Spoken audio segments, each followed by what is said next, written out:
How to check Roblox Server Age. Hello and welcome back to our channel. In this video presentation, I'll show you how to check a Roblox server's age.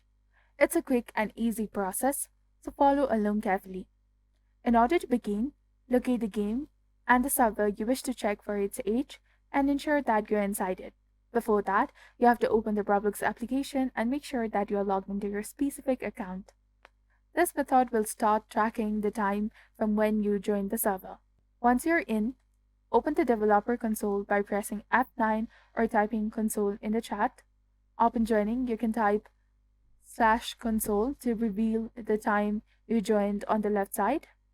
And by adding hours to this time, you can determine how long the server has been up. For instance, if you have been on the server for 3 hours, using the console command will show you how long the server has been active. While this method does not provide the exact server age, it offers a quick and easy way to estimate it. So this was all about how can you check this Roblox server age. If you found this video informative, do not forget to like, comment, share, and subscribe to our channel for more amazing tips and tutorials.